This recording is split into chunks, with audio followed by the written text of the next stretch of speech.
हे संसार में बिखरे हुए लोगों, विवेकहीन और श्रद्धा रहित संशय युक्त मनुष्य परमार्थ से अवश्य ही भ्रष्ट हो जाते हैं। ऐसे संशय युक्त मनुष्य के लिए न तो यह लोक है, न परलोक है और न कोई सुख ही है।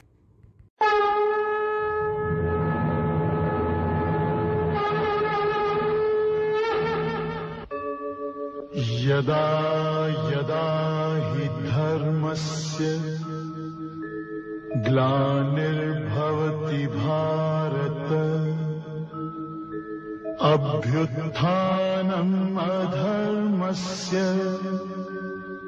तदात्मानं सृजाम्यहम् परित्राणाय साधूनां विनाशाय च दुष्कृतां धर्म संस्थापनार्थाय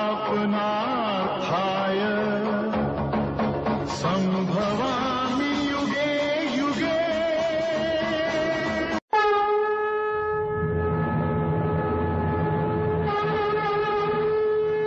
हे मनुष्य, गीता किसी विशेष व्यक्ति, किसी विशेष जाति, किसी विशेष वर्ग, किसी विशेष पंथ, किसी विशेष देश काल या किसी रूढ़िवादी विचारधारा वाला व्यक्ति का ग्रंथ नहीं है, बल्कि यह प्रत्येक जाति, प्रत्येक धर्म, चारों वर्ण, पाप योनि, चांडाल, पापी से भी महापापी, प्रत्येक आयु के प्रत्येक स्त्री पुरुष के लिए अर्थात सबके लिए है। सचमुच गीता संपूर्ण मानव जाति का धर्म ग्रंथ है और कितने गौरव की बात है कि गीता आपका धर्म ग्रंथ है। Today we have met the Almighty. Prabhu, we are your devotee.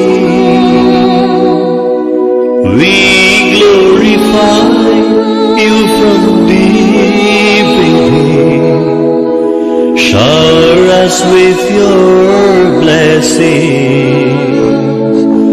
Prabhu, shower us with your blessings. Prabhu, shower us with your blessings.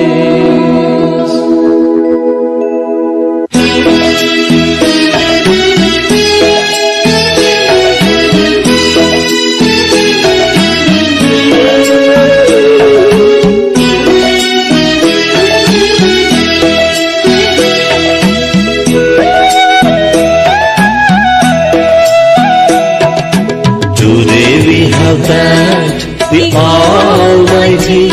Prabhu, we are your devotee. We glorify you from deep within. Shower us with your blessings. Prabhu, shower us with your blessings. Prabhu, shower us with your blessings.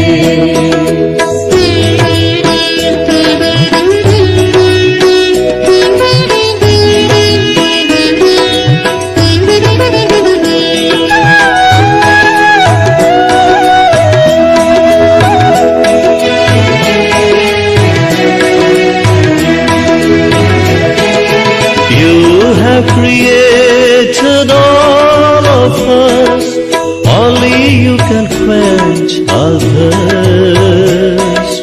Lead us the path of righteousness and bless us with happiness. Prabhu, bless us with happiness. Prabhu, bless us with happiness.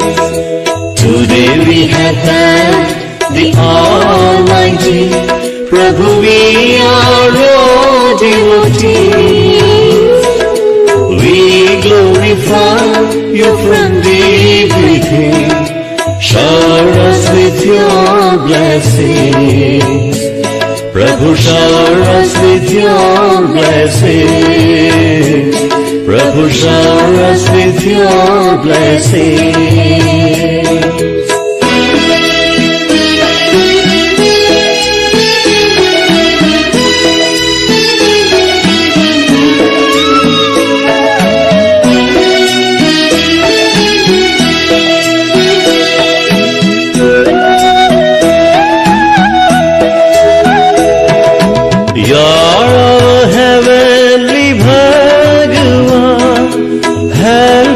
To love everyone.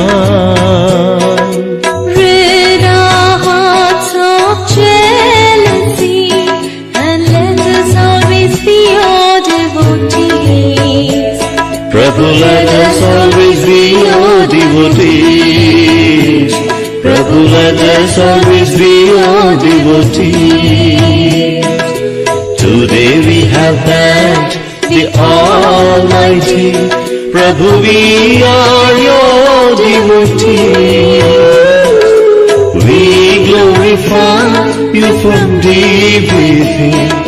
Shower us with your blessings. Prabhu, shower us with your blessings. Prabhu, shower us with your blessings.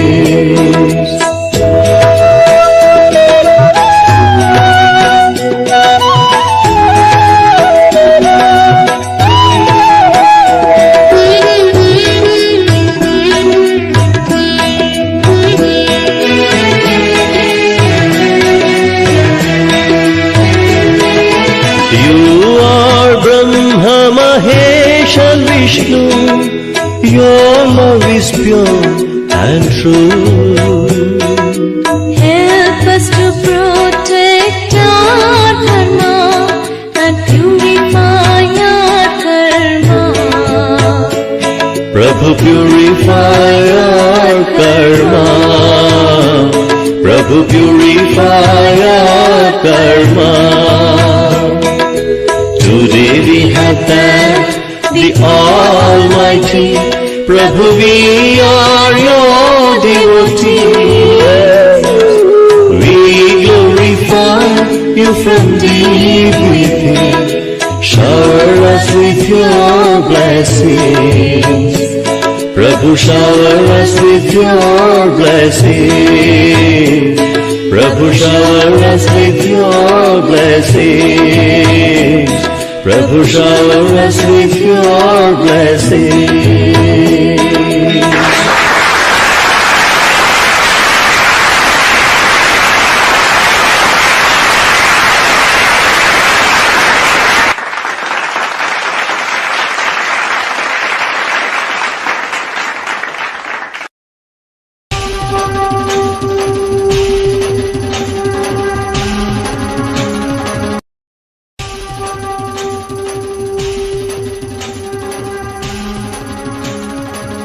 ईश्वर पुत्र आदि श्री अरुण, तेरा ब्रह्म ज्ञान व्यापक था, व्यापक है, व्यापक रहे।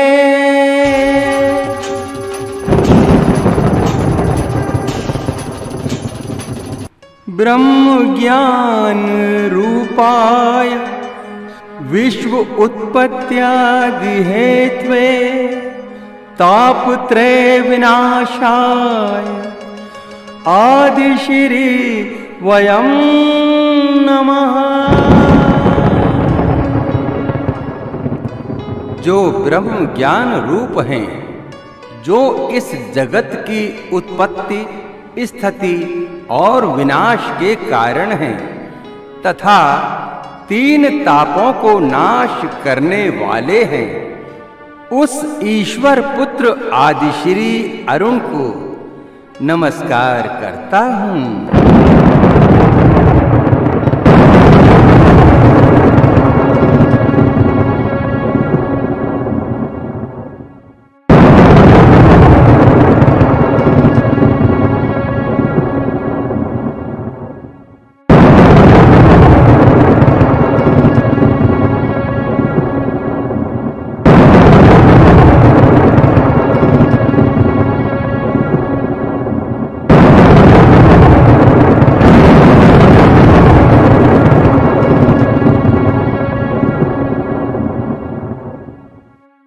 हे ईश्वर पुत्र आदि श्री अरुण, काल प्रशासन की प्रेरणा से मैं आपसे मंत्रणा करने आई हूँ। हे देवी, मंत्रणा कक्ष में आपका स्वागत है। अब आपको आज से ही कली पुरुष से टक्कर लेने के लिए तैयारी शुरू कर देनी चाहिए। इसीलिए मैं आपकी सेवा में आई हूँ।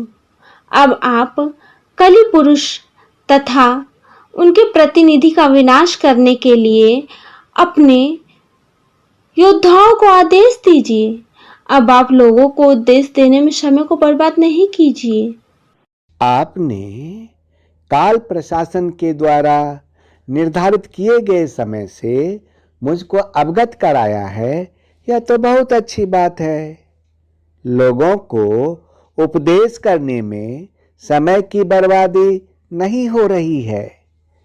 मेरा यह अवतार संपूर्ण प्रेम का अवतार है। यह समय तो मुझे मेरे भक्तों के बीच प्रेम लीला का है, जिसमें लोगों को महसूस करवाना है कि सबसे पहले ईश्वर ने मनुष्य से प्यार किया, मनुष्य ने नहीं, मनुष्य तो बाद में प्यार किया। पूरा जगत ही उनके प्रेम के आकर्षण का परिणाम है। परंतु आज की राजनीति में उसका प्रयोजन क्या है? उसका प्रयोजन है मनुष्य को यह सिखाना है कि प्रेम के बिना सृष्टि नहीं है, और यदि सृष्टि हो भी गई तो प्रेम के बिना मनुष्य का जीवन अधूरा है। केवल राजनीति ही जीवन को पूरा नहीं करती, और ना ही वह जीवन का लक्ष्य है। जीवन का अंतिम लक्ष्य है प्रेम, केवल प्रेम, क्योंकि वहीं से भक्ति का रास्ता शुरू होता है। वो सब तो ठीक है, परंतु आज के समय में अमेरिका तो सुपर पावर है ही, लेकिन अमेरिका को छोड़कर 3 और देश सुपर पावर बनने का ख्वाब देख रहा है। आज की राजनीति ये कहती है कि अनेकों परमाणु बम से विकसित शक्तिशाली कई देश हैं, जिस पर कली पुरुष के प्रतिनिधि का शासन है। वह इस धरती को मनुष्य शून्य बना देने के लिए तैयार बैठी है। वह देश इस धरती को मनुष्य विहीन कर दे, उससे पहले इस शक्तियों को नष्ट कर देना चाहिए। उसका समय आने तो दीजिए। पर वो समय कब आएगा ईश्वर पुत्र? आने ही वाला है, परंतु अभी नहीं। अभी तो ईश्वर पुत्र आदि श्री के संपूर्ण प्रेम लीला का समय है। विनाश का लीला आरंभ करने से पहले ईश्वर पुत्र आदि श्री अरुण मनुष्यों को यह संदेश देना चाहता है कि अंततः केवल प्रेम ही सृष्टि का आधार है और प्रेम ही जगत का सार है।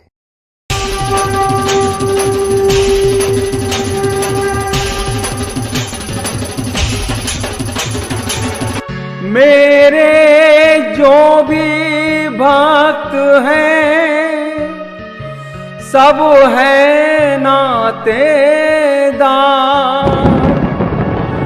सब है नातेदार, ये मेरे सब है नातेदार।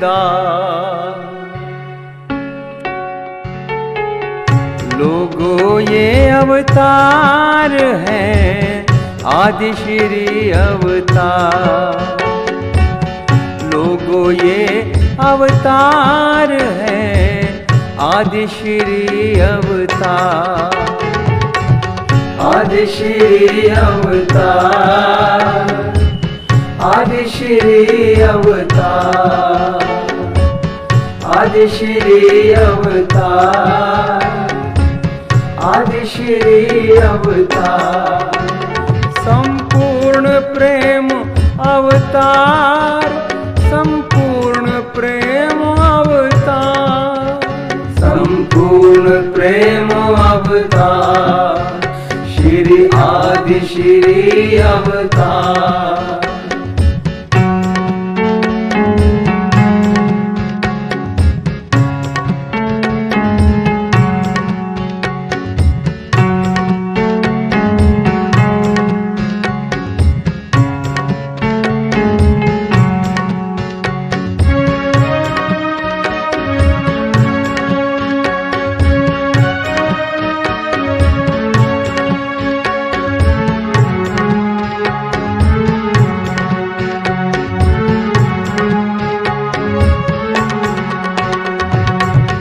बंधु सखा और मात पिता कह जुड़े अनेकों नाते।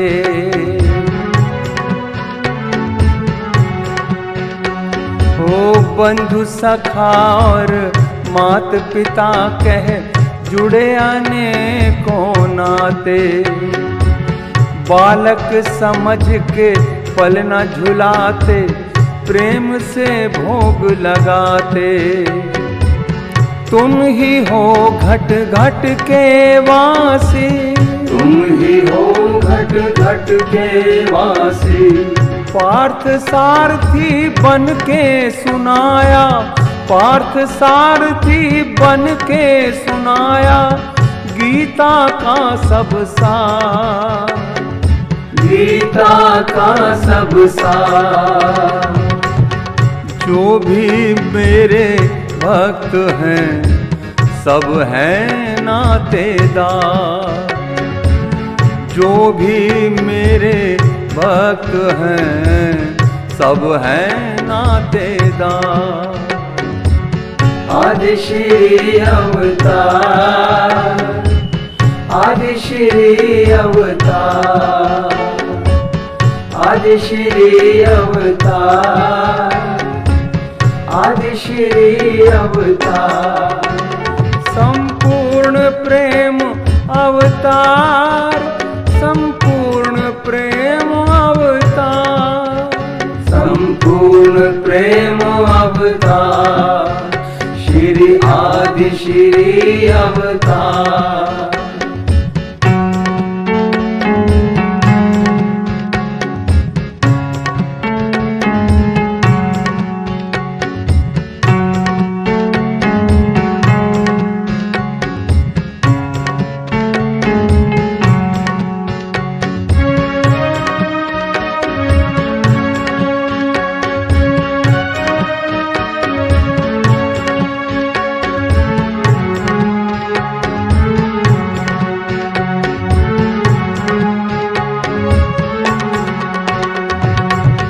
प्रेम के नाते जो है निभाते, जो मुझको है भाव से ध्याते। ओ प्रेम के नाते जो है निभाते, जो मुझको है भाव से ध्याते। वो मुझको हर रूप में पाते, जो भी मेरी शरण में आते। आदि श्री घट घट के वासी, तुम ही हो घट घट के वासी। काम क्रोध मद लोभ न भाए, काम क्रोध मद लोभ न भाए। मैं हूँ प्रेम आधार, तुम हो प्रेम आधार। जो भी मेरे भक्त हैं सब हैं नातेदार, जो भी मेरे भक्त हैं सब हैं नातेदार। प्रेम ही भक्ति, प्रेम ही पूजा, प्रेम ही भक्ति, प्रेम ही पूजा। प्रेम ही भक्ति, प्रेम ही पूजा। आदि श्री अवतार, आदि श्री अवतार, आदि श्री अवतार, आदि श्री अवतार। संपूर्ण प्रेम अवतार, संपूर्ण प्रेम अवतार। प्रेम ही भक्ति, प्रेम ही पूजा। आदि श्री अवतार, आदि श्री अवतार, आदि श्री अवतार, आदि श्री अवतार। संपूर्ण प्रेम अवतार, संपूर्ण प्रेम अवतार, संपूर्ण प्रेम अवतार। श्री आदि श्री अवतार। संपूर्ण प्रेम अवतार, संपूर्ण प्रेम अवतार, संपूर्ण प्रेम अवतार, संपूर्ण प्रेम अवतार।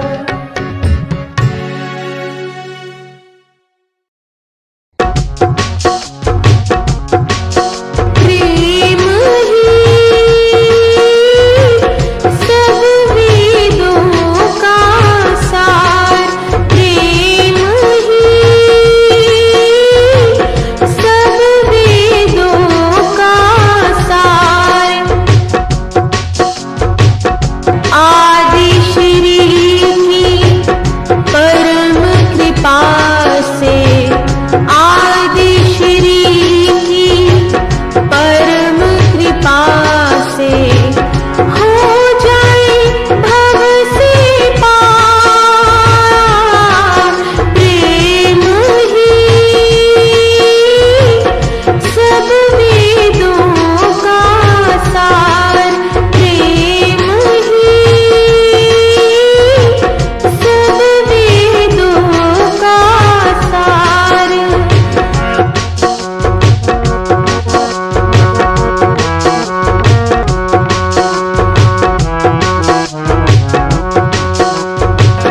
प्रेम के रस्ते पर चल कर ही, प्रेम के रस्ते पर चल कर ही अमृत सागर नदियाँ आए, अमृत सागर नदियाँ आए।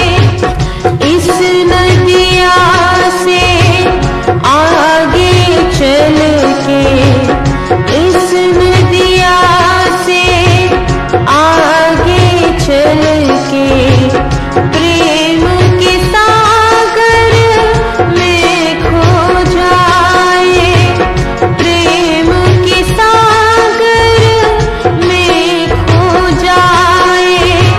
भक्ति के संग संग मुक्ति भी है, भक्ति के संग संग मुक्ति भी है। हो जाए भव से पार,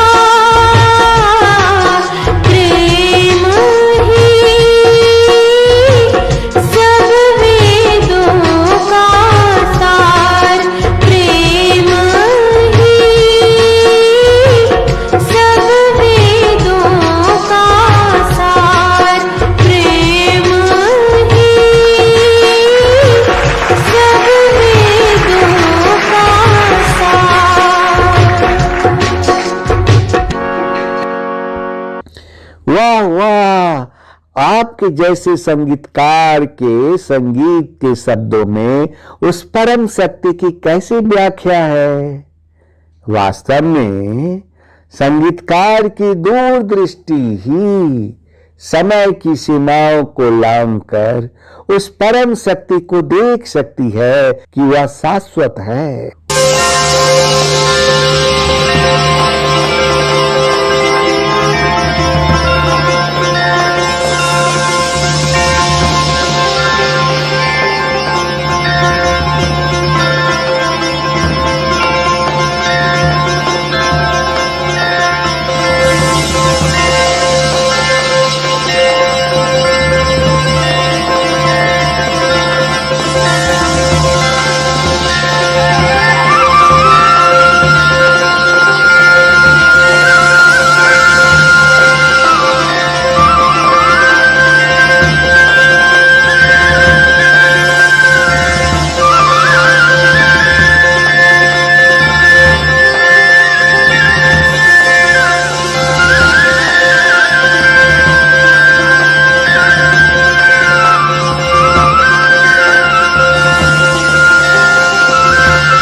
खोजाओगे राधा गोरी, ऐसा मौसम है,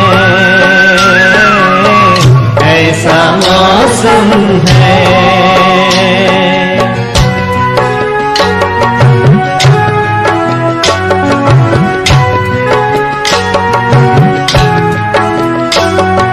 उतर कर अंबर से तारे, झिलमिल झिलमिल कर प्यारे,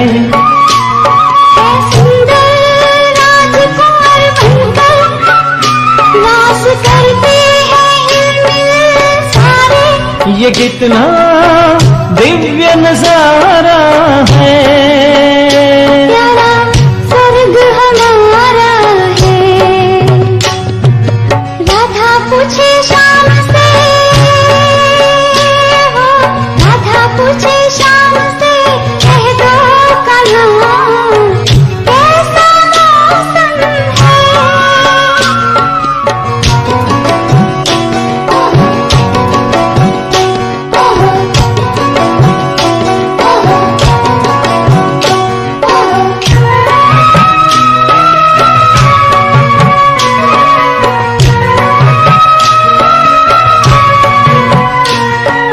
सोने जैसे दिन और चांद जैसी रात हैं,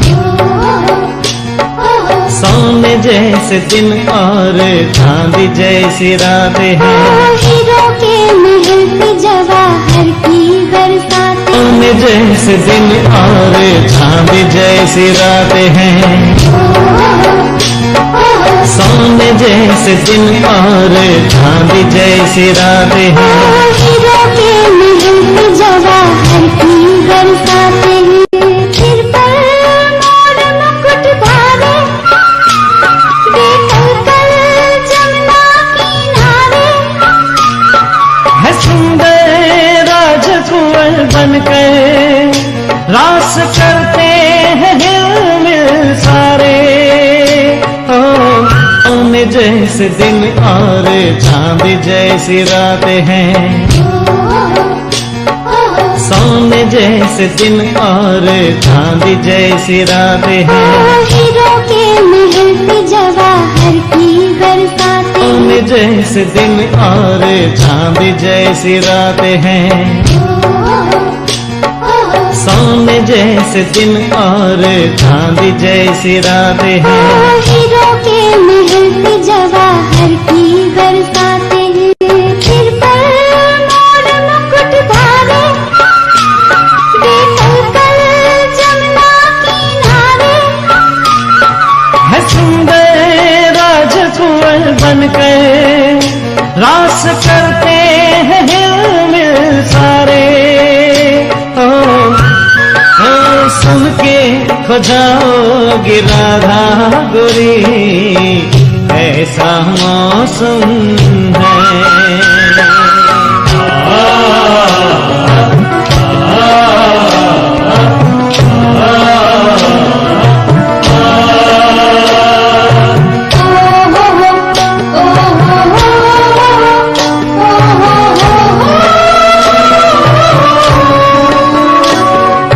पावन मुखड़ों पे प्यारी मुस्कान है, ओ पावन मुखड़ों पे प्यारी मुस्कान है। बागों में बहारों में ये सुख की भरी खामें। बागों में बहारों में ये सुख की भरी खामें। फसा में हम मन के गुब्बारे, दिशा में खुशी के फुवारे। है सुंदर राजकुंवर बनकर रास करते हैं हिलमिल सारे। ओ राधा पूछे शाम से, हो राधा पूछे शाम से, कह दो कहाँ कैसा मौसम है।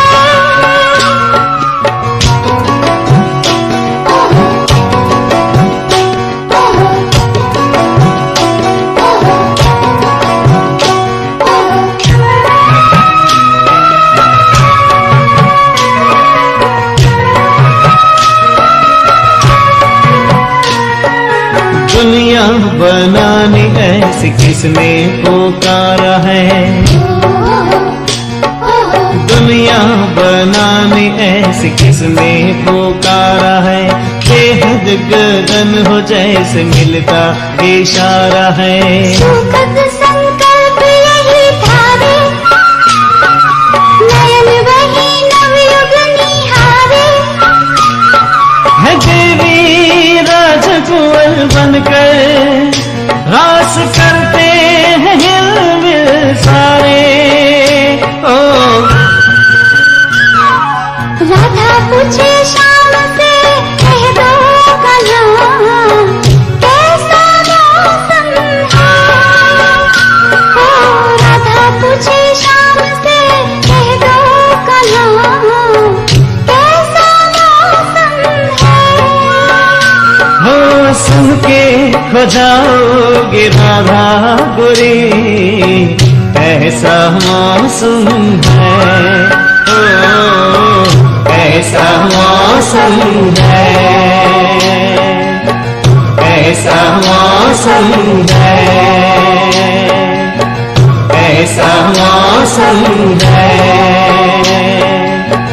ऐसा मौसम है, ऐसा मौसम है,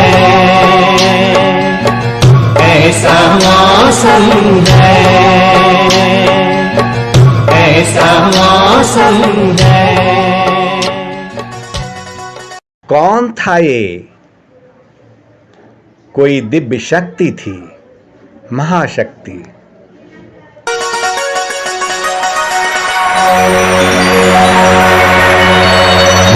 बस तुम्हें भी ऐसी ही दुनिया बनानी है।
यदा यदा हि धर्मस्य ग्लानिर्भवति भारत अभ्युत्थानम् अधर्मस्य तदात्मानं सृजाम्यहम् परित्राणाय साधूनां विनाशाय च दुष्कृतां धर्म संस्थापनार्थाय संभवामि युगे युगे संभवामि युगे युगे।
मनुष्य, गीता के अंदर मनुष्य के जीवन में आने वाली हर एक समस्या को सुलझाने का तथा एक अच्छी तरह से जीवन जीने का ज्ञान निहित है। लोगों के मन में यह धारणा उत्पन्न हो गई कि ईश्वर के सगुण रूप की पूजा करें अथवा ईश्वर के निर्गुण रूप की पूजा करें। मनुष्य के जीवन की इस उलझनों को गीता ने बड़ी सरलता से सुलझाया है। ईश्वर का सगुण रूप प्राणी मात्र है जो इस चराचर जगत में निवास करते हैं और निर्गुण ईश्वर इनमें बसने वाली ईश्वर का अंश आत्मा है जो सभी में निवास करती है। किंतु मानव में यह क्षमता है कि वो उसका अनुभव भी कर सकता है। सगुण रूप का अर्थ होता है जहाँ पर एक आकार है, एक अस्तित्व है, एक पहचान है जिसका कि उसके गुणों के माध्यम से आप किसी को भी उदाहरण दे करके समझा सकते हैं। और निर्गुण रूप में कोई आकार नहीं, कोई अस्तित्व नहीं, बस एक परम तत्व होता है। हे मनुष्य, निर्गुण में ईश्वर की रूप, रंग, गुण, जाति नहीं होती है। सगुण भक्ति में ईश्वर की रूप, गुण, जाति होती है। निर्गुण भक्ति में गुरु को ज्ञान के नेत्रों को खोलने वाला बताया है। सगुण भक्ति में गुरु की महिमा को अनंत बताया गया है। निर्गुण भक्ति में तीर्थमाला, मंदिर, मस्जिद, रोजा, नमाज, तिलक, जपमाला आदि का विरोध किया गया है। सगुण भक्ति में मूर्ति पूजा, नित्य ध्यान, संकीर्तन, तिलक, तीर्थ यात्रा इत्यादि को आवश्यक बताया है। निर्गुण भक्ति में ईश्वर को निराकार मानकर एक मानक बताया है। सगुण भक्ति में ईश्वर के अलग अलग रूपों को बताकर अनेकता व अवतारों का वर्णन हुआ है। गीता में ईश्वर ने बताया कि जो व्यक्ति सगुण रूप में ईश्वर को भजते हैं वह व्यक्ति ईश्वर को पसंद है, लेकिन जो व्यक्ति निर्गुण ब्रह्म को पूजते हैं वह भी सीधे ईश्वर को ही प्राप्त होते हैं। न तो ईश्वर का सगुण रूप पूजा गलत है और न ईश्वर का निर्गुण रूप पूजा गलत है। इसीलिए ईश्वर की पूजा करने के लिए व्यक्ति दोनों में से किसी भी एक का चुनाव कर सकता है। आदि श्री देने चले भक्तों को जब ज्ञान, ब्रह्म ज्ञान में खो गए, केंद्रित हो गया ध्यान, केंद्रित हो गया ध्यान।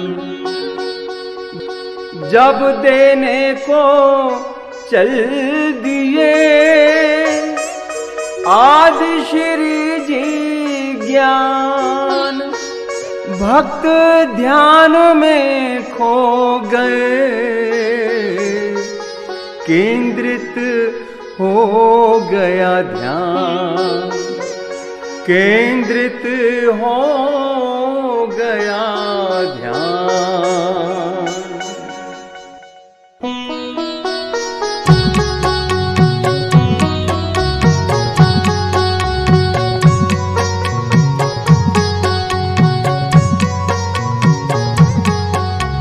ब्रह्मा जागे नारद चौंके,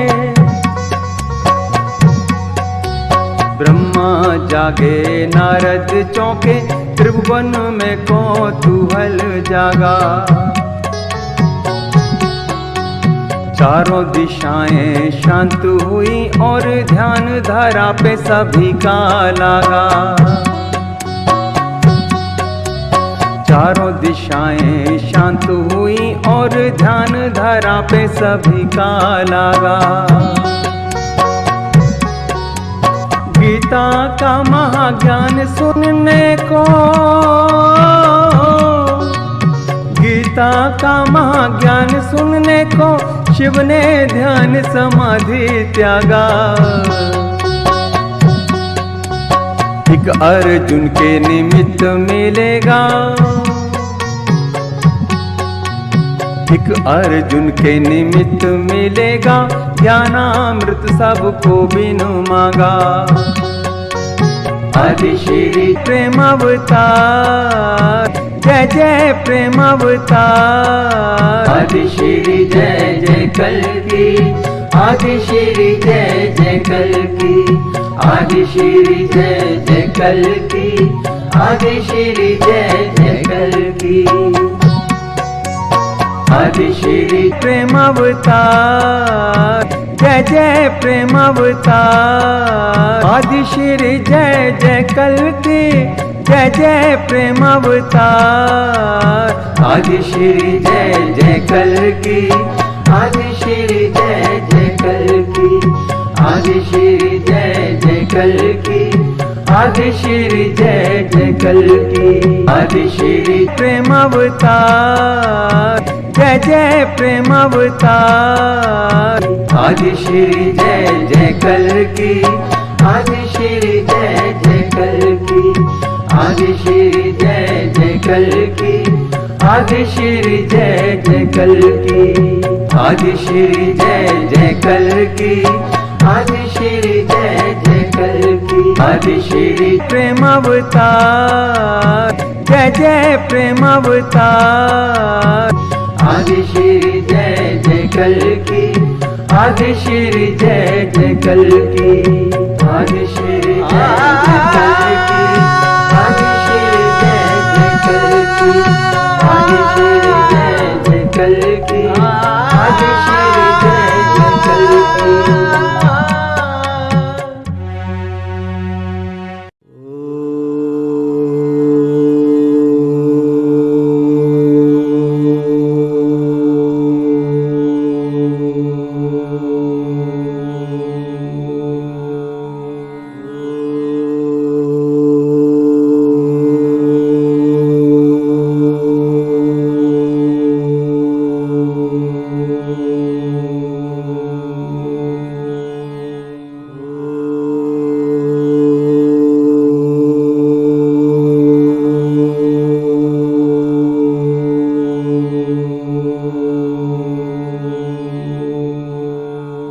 हे मनुष्य, आप मंदिर में जाकर भगवान की उपासना कर सकते हैं, अथवा यदि आपकी इच्छा हो तो आप काम को करते हुए भी भगवान का नाम मन में रख सकते हैं।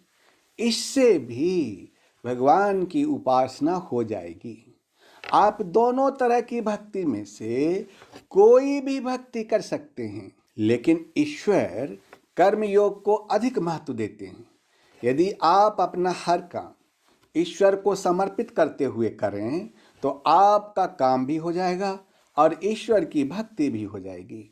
हे मनुष्य, मैं ईश्वर पुत्र आदि श्री अरुण रेडिएंट उपदेश ऑफ गीता का 12वां अध्याय शुरू करता हूं, जिसका नाम है भक्ति योग। हे मनुष्य, अर्जुन एक ऐसा प्रश्न पूछ रहा है जिसके बारे में आप सब सोचते हैं। कुछ प्रेमी भक्तजन तो निरंतर ईश्वर के भजन और ध्यान में लगे रहकर उनकी पूजा करते हैं, लेकिन कुछ दूसरे भी भक्त होते हैं जो केवल अविनाशी परमेश्वर निराकार ब्रह्म को ही भजते हैं। तो अब प्रश्न उठता है कि इन दोनों प्रकार के भक्तों में अति उत्तम कौन है? हे मनुष्य, आप जिस कृष्ण के रूप को जानते हैं वह सगुण रूप है।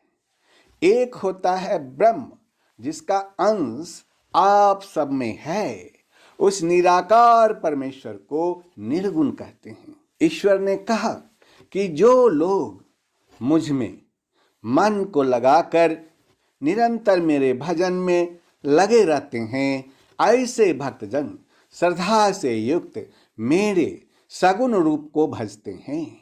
वह मुझको अति उत्तम योगी मान्य है। ईश्वर के दो रूप हैं, सगुण और निर्गुण। सगुण रूप का अर्थ होता है जहाँ पर एक आकार है, एक अस्तित्व है, एक पहचान है, जिसका कि उसके गुणों के माध्यम से आप किसी को भी उदाहरण दे सकते हैं। और निर्गुण रूप में कोई आकार नहीं, कोई अस्तित्व नहीं, बस एक परम तत्व होता है। ईश्वर ने कहा कि उनके सगुण रूप को पूजने वाले योगी उन्हें बहुत पसंद है।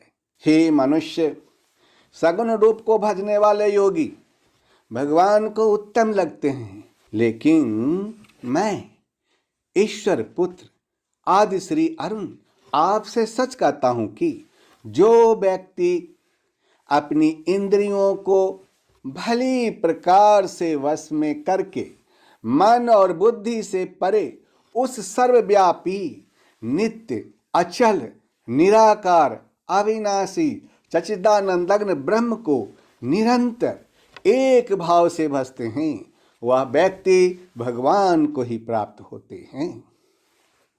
जो व्यक्ति सगुण रूप में ईश्वर को भजते हैं वह व्यक्ति ईश्वर को पसंद है, लेकिन जो व्यक्ति निर्गुण ब्रह्म को पूजते हैं वह भी सीधे ईश्वर को ही प्राप्त होते हैं। इसीलिए हे मनुष्य, आपको जैसा ठीक लगे आप वैसे ही अपने इष्ट देव को भज सकते हैं। हे मनुष्य, निर्गुण ब्रह्म का पूजा करना कोई आसान काम नहीं है। इस संबंध में ईश्वर ने कहा कि उस निराकार ब्रह्म में आसक्त चित्त वाले व्यक्तियों की साधना में विशेष परिश्रम होता है। क्यों? क्योंकि उनको अपना देहाभिमान छोड़ना पड़ता है। जब निराकार की पूजा करेंगे तो स्वाभाविक है कि आप आकार में आस्था नहीं कर सकते। उसके लिए खुद की देह का, खुद के आकार का जो स्वाभिमान है वह भी तो छोड़ना होगा। ईश्वर ने कहा कि जब तक देह का भान है तब तक अव्यक्त की प्राप्ति बहुत मुश्किल है। ऐसा नहीं है कि निर्गुण उपासना गलत है, बस यह बहुत दुष्कर है। इसी के बारे में ईश्वर चेतावनी दे रहे हैं। हे मनुष्य, लेकिन जो व्यक्ति ईश्वर के सगुण रूप को ही मानते हैं और अपने सारे कर्मों को ईश्वर के सगुण रूप में ही अर्पण कर उसके सगुण रूप की उपासना करते हैं तथा ईश्वर के सगुण रूप को ही परमेश्वर मानकर अनन्य भक्ति योग से लगातार चिंतन करते हुए भजते हैं, ईश्वर उनका उद्धार स्वयं करते हैं। ईश्वर ने कहा कि हे अर्जुन, मुझ में चित्त लगाने वाले प्रेमी भक्तों का मैं शीघ्र ही मृत्यु रूप संसार समुद्र से उद्धार कर देता हूँ। हे मनुष्य, पुस्तक से पढ़ाई करके आप स्वयं भी परीक्षा दे सकते हैं और परीक्षा में पास भी हो सकते हैं। आपको कोई रोकने वाला नहीं है, लेकिन अध्यापक उस पढ़ाई को आसान कर देता है। आपके साथ वह आपका मार्गदर्शन करते हुए चलता है। प्रॉब्लम होने पर आप उस अध्यापक से पूछ सकते हैं। ठीक उसी तरह ईश्वर के सगुण रूप की पूजा है। हे मनुष्य, मैं ईश्वर पुत्र आदि श्री अरुण आपको सलाह देता हूं कि आप ईश्वर में अपने मन को लगाइए और ईश्वर में ही अपने बुद्धि को लगाइए। हे मनुष्य, मैं आपसे सच कहता हूं कि यदि आप अपना मन और बुद्धि दोनों भगवान में या अपने लक्ष्य में या अपने काम में लगा देंगे तो फिर वह काम कितना भी मुश्किल क्यों न हो, आप उसमें लगातार लगे रहेंगे। आप हमेशा अपने लक्ष्य की ओर बढ़ते रहेंगे। दूसरे शब्दों में आप इसे यह कह सकते हैं कि आप मन और बुद्धि दोनों को ईश्वर में लगा, इसके उपरांत आप उनमें ही निवास करेंगे, इसमें कुछ भी संशय नहीं है। जिस भी वस्तु या काम में मन और बुद्धि दोनों लग गई तो फिर आप उसी में ही तो निवास करने लगते हैं, उसी काम को करने में जी जान से लग जाते हैं। और यही बात आपको ईश्वर पुत्र आदि श्री अरुण सिखा रहा है। यह कह दिया कि मन और बुद्धि को ईश्वर में या अपने काम में लगाना है, लेकिन क्या यह आसान है? नहीं, बिल्कुल भी नहीं। मन कभी भी रुकता नहीं। मन का स्वभाव ही ऐसा है कि आप इसे जो करने को कहेंगे या उसका उल्टा करने की कोशिश करेगा। इसको रोकना ही दुनिया का सबसे बड़ा दुष्कर काम है। हे मनुष्य, दुष्कर तो है परंतु असंभव नहीं है। इसी मन को साधने के लिए मैं आपसे कहता हूँ, यदि आप मन को ईश्वर में अचल स्थापन करने के लिए समर्थ नहीं हैं, तो हे मनुष्य, आप अभ्यास रूप योग के द्वारा ईश्वर को प्राप्त होने के लिए इच्छा कीजिए। हे मनुष्य, अभ्यास ही इस मन को नियंत्रण में करने का एकमात्र उपाय है। मन को संयम में करने का तरीका है और वह है अभ्यास। यदि कोई योग का लगातार अभ्यास करने में भी समर्थ नहीं है तो भी उसके लिए मैं ईश्वर पुत्र आदि श्री अरुण आपके लिए रास्ता बता रहा हूं, और वह रास्ता है केवल ईश्वर के लिए कर्म करना। यदि अपना हर कर्म केवल ईश्वर को सौंपकर अपने मन, वाणी और शरीर को भी ईश्वर में ही समर्पित कर देंगे तो भी आपको ईश्वर की प्राप्ति हो जाएगी। हे मनुष्य, इसका मतलब ये बिल्कुल भी नहीं कि आप 24 घंटे ईश्वर की पूजा साधना में लगे रहें। निरंतर का अर्थ होता है आप जो भी काम करें उसमें ईश्वर का स्मरण रहे, ईश्वर की बातें और उनके ज्ञान का स्मरण रखकर हर काम करते रहें। हे मनुष्य, मैं ईश्वर पुत्र आदि श्री अरुण आपसे सच कहता हूं कि आप अपने सारे कर्म को केवल मुझे ईश्वर को समर्पित कर अपना मन और शरीर मुझ में लगाने में समर्थ नहीं हो तो एक उपाय है और वह है कर्मों के फल का त्याग। कर्म करते हुए लाभ हानि का विचार नहीं करो, फायदे नुकसान की चिंता न करते हुए अगर अपनी मन और बुद्धि पर विजय पालो तो इस उपाय से आप मुझ परमेश्वर को ही प्राप्त हो सकते हैं। हे मनुष्य, जरा सोचिए कि अगर आपने अपने कर्म के लाभ और हानि के बारे में नहीं सोचा तो आपके मन में कभी भी बुरे विचार नहीं आएंगे, क्योंकि मन में गलत विचारों का आगमन ही लालच यानी कि लोभ से होता है। हे मनुष्य, मैं आपसे सच कहता हूं कि मर्म को न जानकर किए हुए अभ्यास से ज्ञान श्रेष्ठ है। यानी कि अगर आप जानते ही नहीं तो फिर आप अभ्यास क्यों कर रहे हैं? उस अभ्यास से आपको भला क्या लाभ मिलेगा?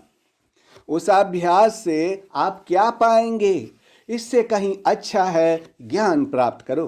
ज्ञान से मुझ परमेश्वर के स्वरूप का ध्यान श्रेष्ठ है, अभ्यास से श्रेष्ठ है ज्ञान, और ज्ञान से भी बड़ा है ध्यान यानी कि मेडिटेशन। हे मनुष्य, एक और ऐसी चीज है जो ध्यान से भी बड़ी है और वह है कर्मों के फल का त्याग। अगर आप अपने कर्मों के फल को त्याग सकते हैं तो उससे बड़ी पूजा कोई नहीं हो सकती है।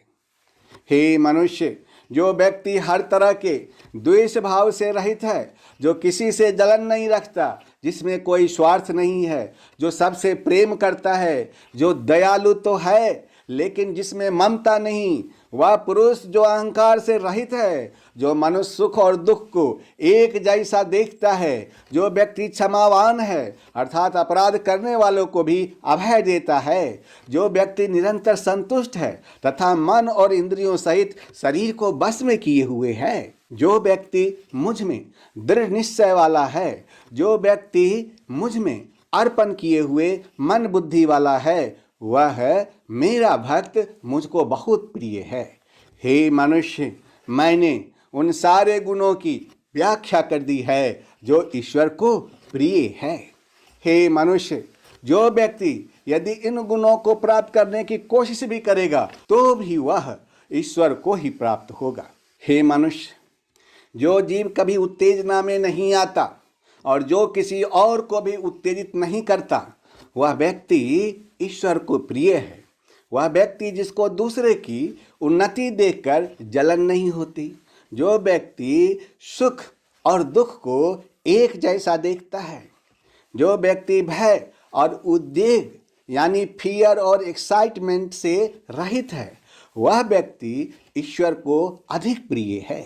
हे मनुष्य, अगर आप मेरी बातों पर गौर फरमाएं तो आपको पता चलेगा कि यह सारी अवस्थाएं एक उत्तम योगी की ही है। वह योगी जो बस अपने काम में लगा रहता है, वह योगी जिसको किसी भी तरह का भाव विचलित नहीं करता, कुछ भी उसे डराता नहीं तथा उसका ध्यान बस अपने लक्ष्य पर यानी कि अपने काम पर रहता है, वह एक उत्तम योगी के श्रेणी में है।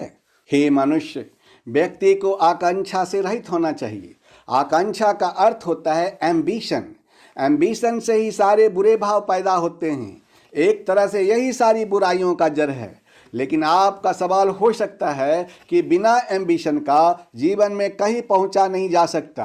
वो निर्भर करता है आपकी आकांक्षा आखिर है क्या। अगर आप अपने कर्म और कर्तव्य को सबसे अच्छा करना चाहते हैं और वही आपकी आकांक्षा है तो आपने कुछ गलत नहीं किया। लेकिन अगर आपकी आकांक्षा है धन दौलत या सांसारिक भोग कमाने की, तो वह ठीक नहीं है और यह बात ईश्वर को भी प्रिय नहीं है। जो व्यक्ति जरूरत से ज़्यादा हर्षित नहीं होता, वह व्यक्ति ईश्वर को प्रिय है, क्योंकि जरूरत से ज़्यादा खुशी आने वाले के जीवन में जरूरत से ज़्यादा दुख आता है। सुख दुख भी दिन और रात की तरह है, एक के बिना दूसरे का होना संभव ही नहीं है। इसलिए योगी सुख और दुख दोनों को एक जैसा समझता है। वह व्यक्ति जो ना द्वेष करता है, ना शोक करता है, ना कामना करता है तथा जो शुभ और अशुभ संपूर्ण कर्मों का त्यागी है, वह भक्ति से युक्त व्यक्ति ईश्वर को प्रिय है।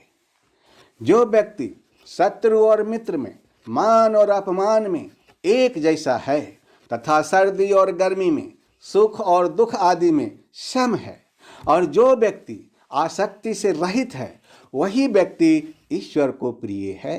हे मनुष्य, यह था रेडिएंट उपदेश ऑफ गीता अध्याय 12, जिसमें मैंने आपकी दुविधा को दूर करते हुए उस मार्ग को बताया जो आपको ईश्वर तक ले जाएंगे। यह ज्ञान इस दुनिया और उस दुनिया के बीच की कड़ी है। हे मनुष्य, आज आपने सुना रेडिएंट उपदेश ऑफ गीता का अध्याय 12, और यहीं पर आप आज्ञा दीजिए अपने ईश्वर पुत्र आदि श्री अरुण को। अब अगले वीरवार को मैं फिर आपके सामने आऊंगा रेडिएंट उपदेश ऑफ गीता का 13वां अध्याय लेकर। उस दिन आप तैयार रहिएगा रेडिएंट उपदेश ऑफ गीता के 13वां अध्याय का सफर में चलने के लिए। तब तक आप इंतजार कीजिए। धन्यवाद।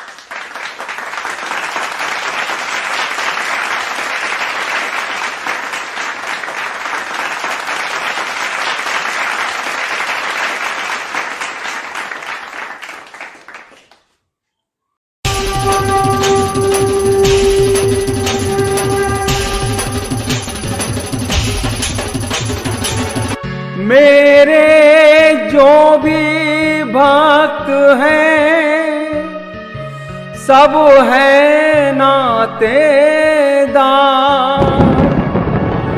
सब है नातेदार, ये मेरे सब है नातेदार। लोगों ये अवतार है आदि श्री अवतार, लोगों ये अवतार है आदि श्री अवतार, आदि श्री अवतार, आदि श्री अवतार, आदि श्री अवतार, आदि श्री अवतार। संपूर्ण प्रेम अवतार, संपूर्ण प्रेम अवतार, संपूर्ण प्रेम अवतार, श्री आदि श्री अवतार।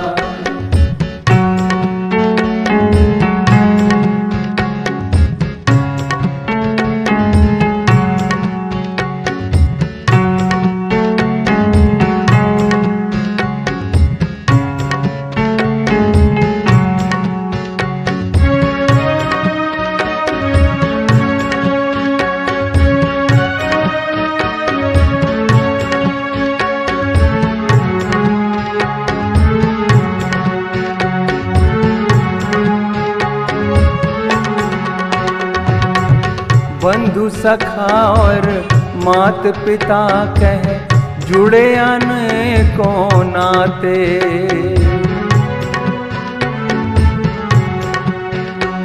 ओ बंधु सखा और मात पिता कह जुड़े अनेकों नाते। बालक समझ के पल न झुलाते, प्रेम से भोग लगाते। तुम ही हो घट घट के वासी, तुम ही हो घट घट के वासी। पार्थ सारथी बन के सुनाया, पार्थ सारथी बन के सुनाया गीता का सब सार, गीता का सब सार। जो भी मेरे भक्त हैं सब हैं नातेदार, जो भी मेरे भक्त हैं सब हैं नातेदार। आदि श्री अवतार, आदि श्री अवतार, आदि श्री अवतार, आदि श्री अवतार। संपूर्ण प्रेम अवतार, संपूर्ण प्रेम अवतार, संपूर्ण प्रेम अवतार। श्री आदि श्री अवतार।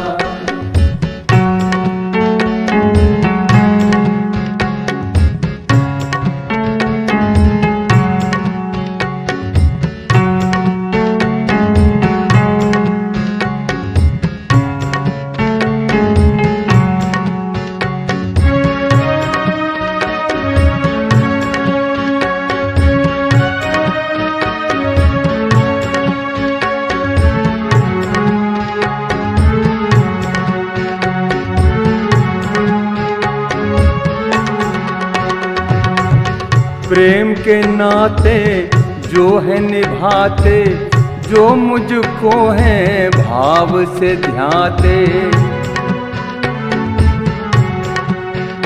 ओ प्रेम के नाते जो है निभाते, जो मुझको है भाव से ध्याते। वो मुझको हर रूप में पाते, जो भी मेरी शरण में आते। आदि श्री घट घट के वासी, तुम ही हो घट घट के वासी। काम क्रोध मद लोभ न भाए, काम क्रोध मद लोभ न भाए। मैं हूँ प्रेम आधार, तुम हो प्रेम आधार।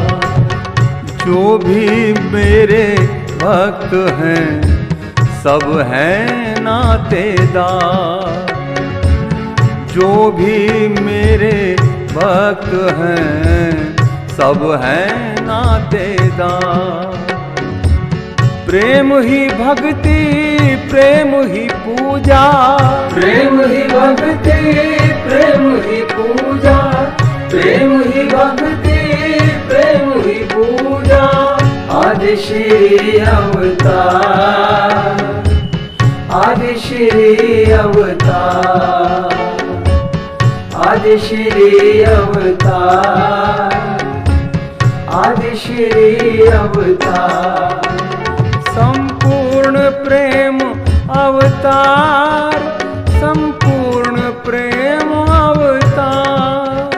प्रेम ही भक्ति, प्रेम ही पूजा। आदि श्री अवतार, आदि श्री अवतार, आदि श्री अवतार, आदि श्री अवतार।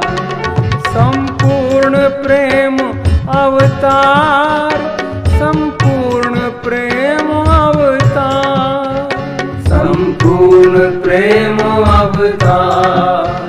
श्री आदि श्री अवतार।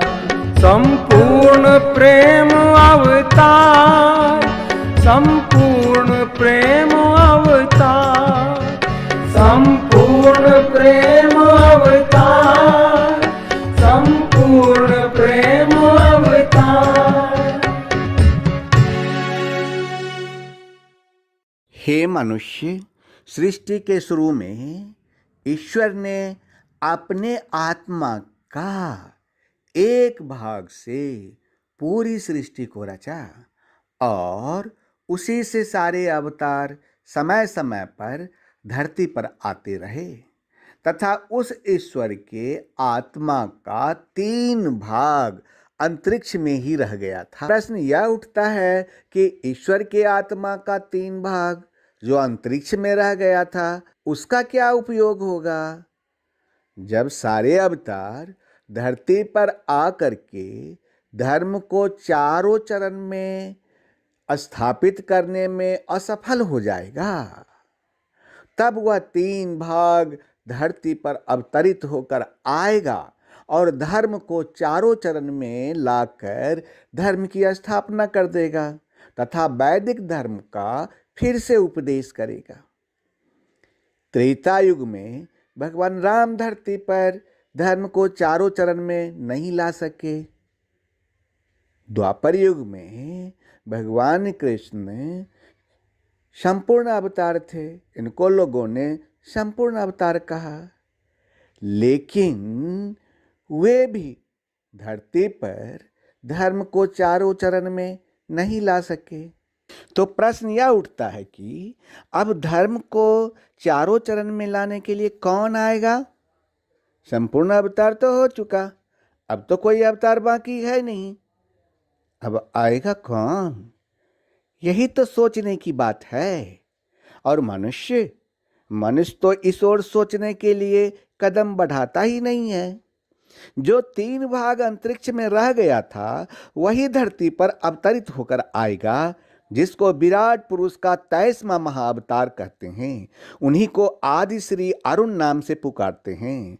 उन्होंने जरूरत के अनुसार अपने आप को कई रूपों में प्रकट किया और इन्हीं को संपूर्ण अवतार के नाम से भी जानते हैं। और कुछ लोग इन्हें प्रेम का संपूर्ण अवतार कहते हैं। आज वह आपको उस ज्ञान को देने के लिए जा रहे हैं जिसको आपने कभी सुना ही नहीं होगा। इनके भाव को, किनके भाव को? उस ज्ञान के भाव को संगीत के 7 सुरों में पिरोया गया है, जिसको सुनने का अवसर अभी आपको मिलेगा। धन्यवाद।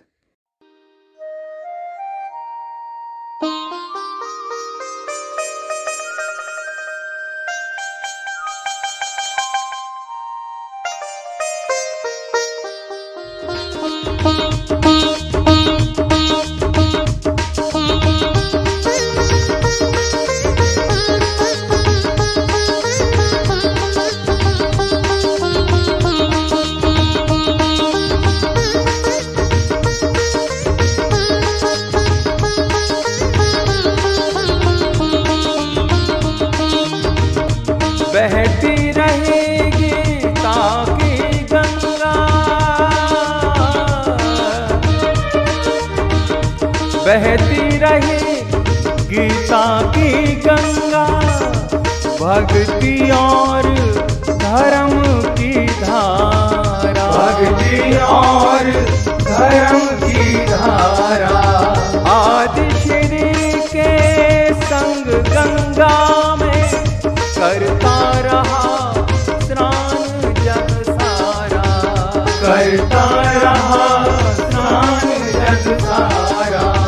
धर्म अधर्म के भेद भुलाकर तू मेरी शरणागत हो जा, तू मेरी शरणागत हो जा।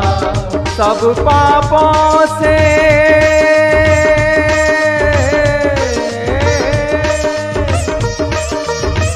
सब पापों से मुक्ति दूंगा, शोक न कर मेरी भक्ति में खो जा, शोक न कर मेरी भक्ति में खो जा, शोक न कर मेरी भक्ति में खो जा। धर्म अधर्म सब भेदों से न्यारे, धर्म अधर्म सब वेदों से न्यारे। अमर है गीता के बोल सारे, अमर है गीता के बोल सारे। श्री का ज्ञान है न्यारा। आदि श्री का ज्ञान है न्यारा। आदि श्री का ज्ञान है न्यारा। ब्रह्म ज्ञान के बोल है न्यारे। आदि श्री का ज्ञान है न्यारा। ब्रह्म ज्ञान के बोल है न्यारे। हे नाथ नारायण कल की देवा, श्री कल की कल युग में नाम तुम्हारे। श्री कल की कल युग में नाम तुम्हारे। हे नाथ नारायण कल की देवा, एकमात्र आदि श्री हमारे। हाँ, एकमात्र आदि श्री हमारे।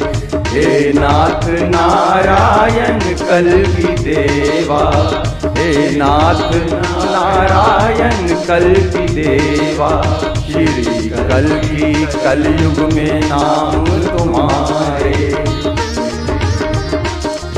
श्री कल की कलयुग में नाम तुम्हारे। हे नाथ नारायण कल की देवा, हे नाथ नारायण कल की देवा। हरे कल की, हरे कल की, कल की कल की, हरे हरे। हरे कल की, हरे कल की, कल की कल की, हरे हरे। कल की कल की, कल की कल की, कल की कल की, हरे हरे। कल की कल की, कल की कल की, कल की कल की, हरे हरे। हरे हरे कल की, हरे हरे। हरे हरे कल की, हरे हरे। जय आदि श्री, जय जय कल की। जय आदि श्री, जय जय कल की। जय आदि श्री, जय जय कल की। जय आदि श्री, जय जय कल की। जय आदि श्री, जय जय कल की। जय आदि श्री, जय जय कल की।